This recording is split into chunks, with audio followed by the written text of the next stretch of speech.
با مهمترین خبر و گزارش روز برنامه اطلاعاتی پیغام از تلویزیون سیمو شهری پنجکن منظورتان است. السلام علیکم.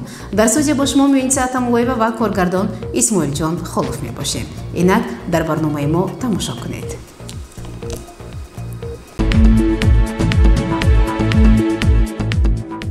در تالاری کلانی مقامات اجرایی حاکمیت دولتی شهری پنجکن جلسه نوبتی کمیسیون حدودی مقامات اجرایی حاکمیت دولتی شهر اوید به حالتهای فوق‌العاده برگزار گردید. تفصیلات بیشتر در گزارش نخستین برنامه اطلاعاتی پیغام.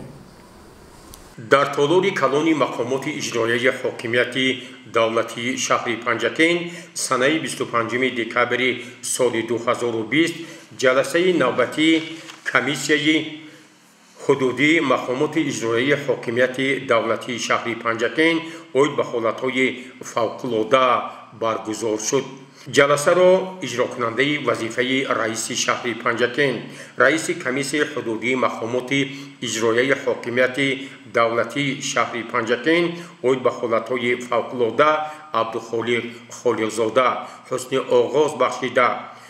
اشتراکی معاون رئیس کمیته حالتهای فوق‌العاده و مدافع گراجدانی نزد حکومت جمهوری تاجیکستان پالکونیک سلیمزاده محمد جان را در این جلسه خیر مقدم گفت. سپس در جلسه نوبتی دو مسئله مهم مورد تحلیل و بررسی و وظیفه گذاری های نوبتی قرار داده شد. از روی مسئله یکم جلسه اجرای قرار حکومت جمهوری تاجیکستان از 31 مارس سال 2020 تحت رقم 199 درباره سری وقت آماده نمودن ساحه‌های اقتصادیات و اجتماعیات جمهوری به موسم تیرماه و زمستان سالهای 2020 و 2021 معاون رئیس شهری پنجکن شوکت بابازاده گزارش مفصل داده پهلوهای جداگانه این تدبیرها را به حاضرین شرح و ایضاح داد. همزمان پیرامون بعضی مشکلات و کمبودی‌های جای داشته نیز فکر و ملاحظات خویش را بیان کرد. وابسته به مسئله یکم جلسه نوبتی اجرا کننده وظیفه رئیس شهر پنجکن عبدالخالق خالقزاده حالت آمادگی به دوره تیرماه و زمستان همزمان و حالتهای فوق‌العاده را از رهبریت اداره دولتی نگهداری راههای پنجکن، شعبه معارف، جماعت‌های دهات، شبکه‌های برق پنجکن، بیمارخانه مرکزی شهر، کمک اولیه طبی و سانیتری، قسم حربی کردن شده مستقل خدمات آتش نشانی رقم 38 شهر پنجکن و دیگر مسئولین به طور خیلی جدی پرسان گردیده برای اصلاح کمبودی‌های جای داشته و آمادگی به موسم نوبتی آفت‌های طبیعی که بیشتر در بهار به وقوع می‌پیوندند در نزد راهبران دستدار دستور و سپارش‌های مشخص گذاشت. از روی مسئله دوم روزنامه جلسه آمادگی و به نقشه‌گیری چاره‌بینی‌های پیش‌بینی کننده از حالت‌های فوق‌العاده در موسم بهار سال 2021 سردار شعبه ریاست کمیته حالت‌های فوق‌العاده و مدافع گراجدانی ولایت سوخت در شهر پنجکن معیار امانزاده پرویز گزارش مفصل داد. او تاکید نمود که واقعاً تحت راهبری و دستگیری‌های بی‌واسطه رئیس کمیته حالت‌های فوق‌العاده و مدافع گراجدانی نزد حکومت جمهوری تاجیکستان ژنرال لیتنانت نظرزاده رستم ما توانستیم سالهای آخر در این سمت کارهای زیادی را انجام دهیم. همزمان پرویز امانزاده تاکید کرد که ما باید برای باز هم هدف نمودن فعالیت خویش جهت اصلاح بعضی مسئله ها به دستگیری مقامات اجرایی حاکمیت دولتی شهر پنجکن و مقامات بالایی نیازمند می باشیم. وابسته به مسئله دوم جلسه اجرا کننده وظیفه رئیس شهر پنجکن عبدالخالق خالقزاده حالت موجوده و اصلاح بعضی کمبودی‌ها را از رهبریت خدمات مهاجرت در شهر پنجکن اداره بهداشت و آبیاری شهر پنجکین کلان سیار مکانیک کننده شده رقم 278 ریاست مالیه و دیگر مسئولین پرسان گردیده باری دیگر توجه آنها را به اصلاح کمبودی‌ها جلب ساخت و تاکید نمود که با نظر داشتی پیشگیری از حادثه‌های فوق‌العاده ما باید جهت وسعت کارهای ترغیباتی از پنه‌شوی بیماری کرونا ویروس و دیگر تدبیرهایی که از جانب رهبریت دولت و حکومت کشور مقامات اجرایی حاکمیت دولتی ولایت سوق و شهر پنجکین معین شده است با یک مناسبت جدی فعالیت خویش را گسترش بخشیم. در جلسه نوبتی معاون رئیس کمیته حالت‌های فوق‌العاده و مدافع کرجدنی نزد حکومت جمهوری تاجیکستان پالکونیک سلیمزاده محمد جان پیرامون روندهای تطبیق قرارهای حکومت کشور پیشگیری از حادثه‌های فوق‌العاده طبیعی و دیگر مسائل حل طلب با یک گزارش مفصل سخن گفت و همزمان جهت باز هم بهتر نمودن امکانیت‌ها برای فعالیت شعبه ریاست کمیته حالت‌های فوق‌العاده و مدافع کرجدنی ولایت سوق در شهر پنجکین دستور و مصلحت‌های سودمند خویش را پیشنهاد کرد. در خاتمه جلسه اجرا کننده وظیفه رئیس شهر پنجکین عبدالخالق‌زاده برای دستگیری و فراهم آوردن امکانیت‌های خوب با رهبریت کمیته حالت‌های فوق‌العاده و مدافع کرجدنی نزد حکومت جمهوری تاجیکستان عرض سپاس نمود و اظهار داشت که از روی مسائل‌های محاکمه شده در جلسه نوبتی و اندیشه و سخنرانی‌های بیان گردیده از طرف کمیسیون حدودی مقامات اجرایی حاکمیت دولتی شهر پنجکین اوید به حالت‌های فوق‌العاده نقشه چاره‌بینی‌ها تهیه گردیده اجرای آنها تحت نظارت قطعی قرار داده می شود.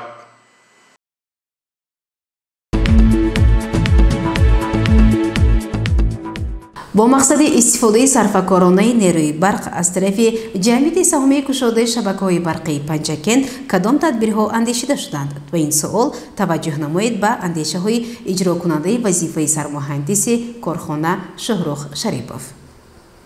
نوابسته از آن تدبیرهایی که آن سپارش‌هایی که به واسطه پیش‌های معظم ملت جهت تامینات برق به اهالی کشور دادند این روزها معلوم گردید که مدنیتی بین‌نهایت پس استفاده بری نیروی برق از طرف اهالی چی از طرف اهالی و چی از طرف مؤسسه‌های دولتی و کارخانه عظیم صنعتی به چشم رسید و محض همین نقطه رهبریت اهالی کشور را وادار ساخت که با پیشنهاد با مراجعت یک مراجعه‌نامه وسیع جهت کمک‌فهم نمودن اهالی و پیشگیری از استفاده غیرقانونی نیروی برق و استفاده با مدنیت بلند استفاده بردن نیروی برق انتشار گردد.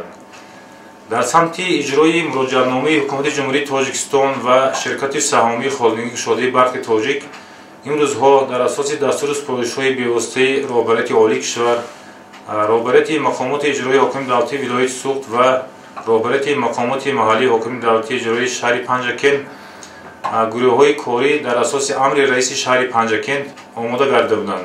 گروه‌های کاری در تمام 14 جماعت‌های دیهات و داخلی شهر پنجکین باید کار را آغاز می‌نمودند و گروه‌های کاری بغیر از کارمندان مهندسی و تکنیکی و ناظران نظارتچیان شبکه‌های برقی پنجکین این چنین دستور شده بود که مقامات‌های حفظ حقوق شعبه زنان شعبه ایدئولوژی مقامات‌های اجرایی حاکم دولتی شهر پنجکین و ساحه‌های تندرستی ساحه معارف وظیفه‌دار گردیده بودند که باید محتوای اساسی همین مراجعاتی که امروز رهبر دولت پیشنهاد کرده بودند بی‌واسطه به هر یک اهالی شهر دیهات پنجکین چون دیگر قلمرو جمهوری رسانده شود. مصاحبه خبرنگاران ما اوید به این موضوع در ادامه برنامه‌های تلویزیونی سیمو نمایش داده می شود. ادامه برنامه اطلاعاتی پیغام дар таъмини шаҳрвандон бо ниқобҳои муҳофизатӣ ва вусъати корҳои тарғиботӣ ҷиҳати пешгирӣ аз бемории коронавирус ташкилоту идораҳои алоҳида саҳми хешро мегузоранд. Ба идомаи мавзӯъ таваҷҷӯҳ намоед.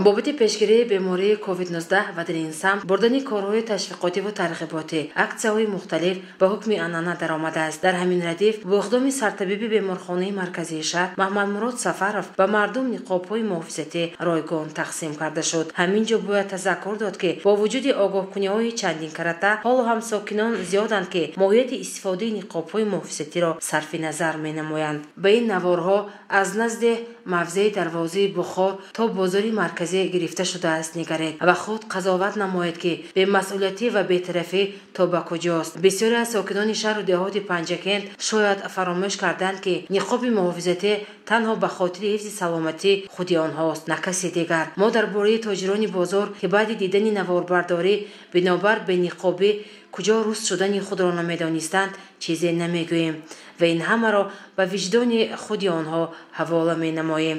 бояд тазаккур дод ки маротибаи чандум мешавад ки кормандони соҳаи тандурустӣ ба мардум варақаҳои итлоотӣ ва ниқобҳо пешкаш менамоянд то ки нафарони бениқоб эҳсос намоянд ки ин чорабиниҳо танҳо як ҳадаф дорад, яъне пешгирии бемории COVID-19. ташвишовар он чиз буд ки дар минтақаҳои алоҳидаи бозор ҳолати санитарӣ мутлақо ҷавобгӯ ба талаботи рӯз набуд ва ин наворҳо далели фикри мост.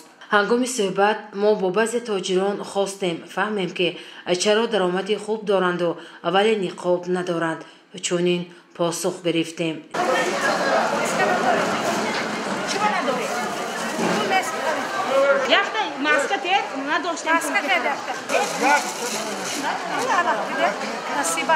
дар хотимаи тақсими ниқобҳои муҳофизатӣ ва варақаҳои итлоотӣ яку якбора масъулони бозор ба мардум муроҷиат карданд.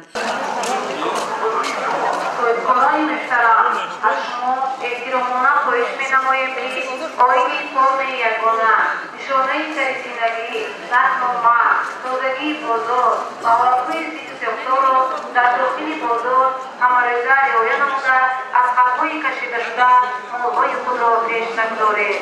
صاحبکاران محترم، از شما خواهش می‌نماییم که به نقاب و به دستکشک ما تمدید نکنید. حتما نقاب و دستکشک‌ها را استفاده برید.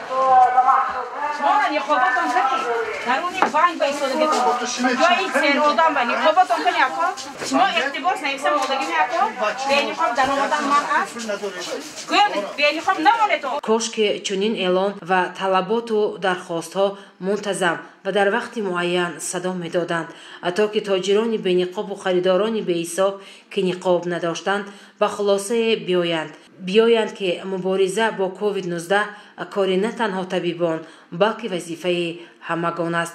гузориши Дилшода Ҳалимова, Исмоилҷон Холов.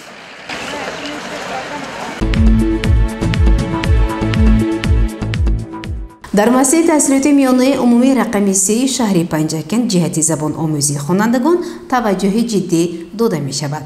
гузарондани дарси кушодӣ намунавӣ дар синфи 4А далели ин гуфтааст. таваҷҷӯҳ намоед ба гузориши хабарнигорони мо. дар муассисаи таҳсилоти миёнаи умумии рақами 3 барномаи давлатии такмили таълим ва омӯзиши забони русӣ татбиқ мегардад.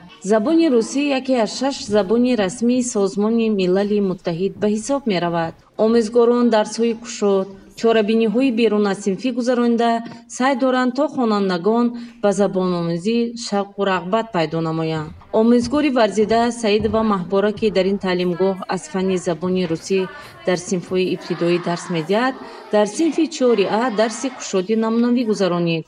дар дарс директори муассиса Мукаммалова ва як гурӯҳи омӯзгорон иштирок доштанд.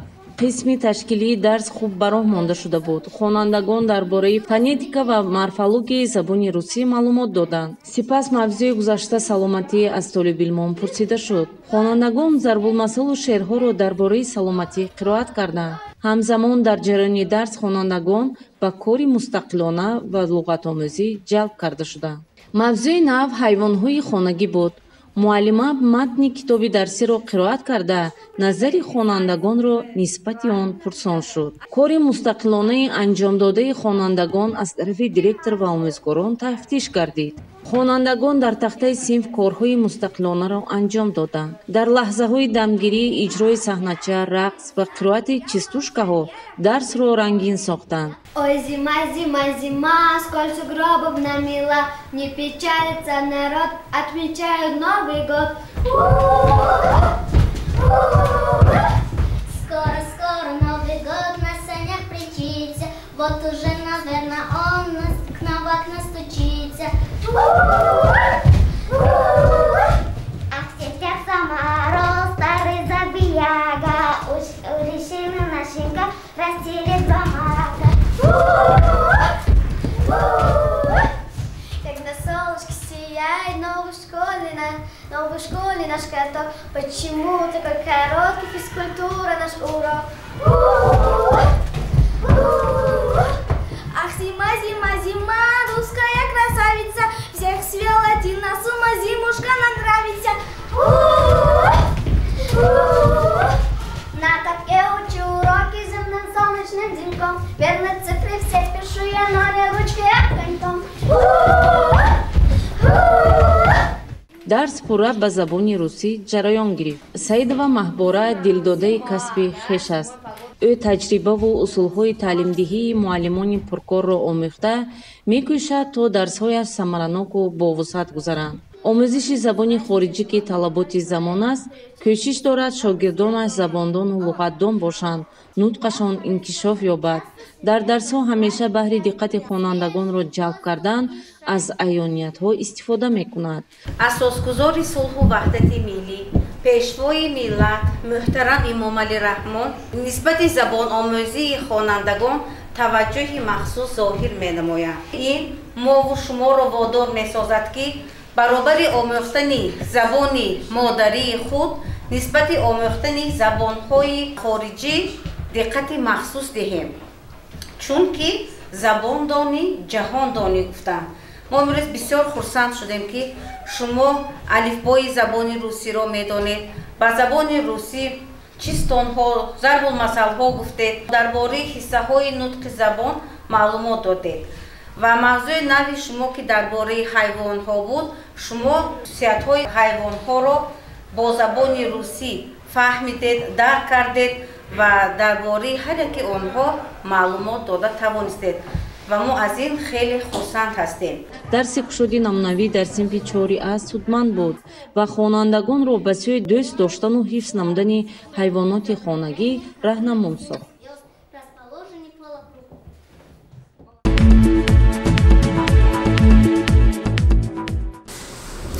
барномаро идома медиҳем.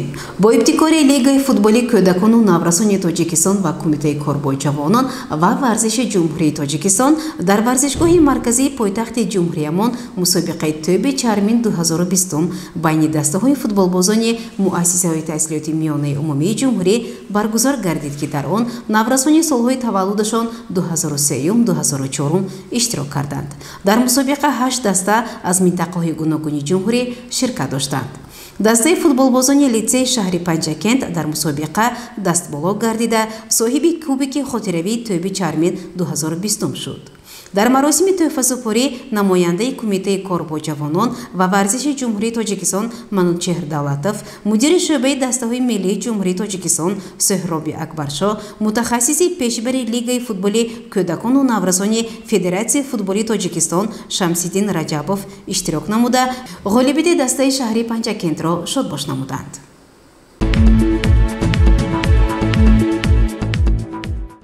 бинандагони гиромӣ, боз як ба хабари варзишӣ таваҷҷӯҳ намоед.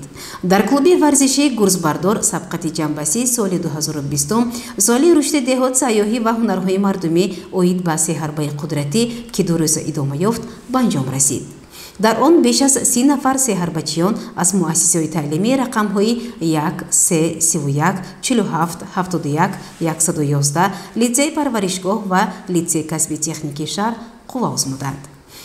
мувофиқи дараҷаи вазнҳо Амирҷон Баҳриддинов, Рамазон Сафаров, Мироншоҳи Умар аз муассисаи таҳсилоти миёнаи умумии рақами 31 деҳаи Озодагон, Саддам Мелиев, Мухаммад Али Саидов, Фаридун Тохиров аз муассисаи таҳсилоти миёнаи умумии рақами 1, Фирдавси Фарҳод Довуд Ҳусейнзода аз лицеи касби техникӣ, Муҳаммад Али Тағоев, Ризвон Шоҳ Қаҳоров аз муассисаи таҳсилоти миёнаи умумии рақами 71, Зафар Комилов аз муассисаи таҳсилоти миёнаи умумии рақами 3 ва Эраҷ Хуҷамов аз лицеи парваришгоҳ ғолиб дониста шуданд. Дар ин бора ба мо Сино Рофиев, довари тоифаи ҷумҳуриявӣ иттилоъ додааст.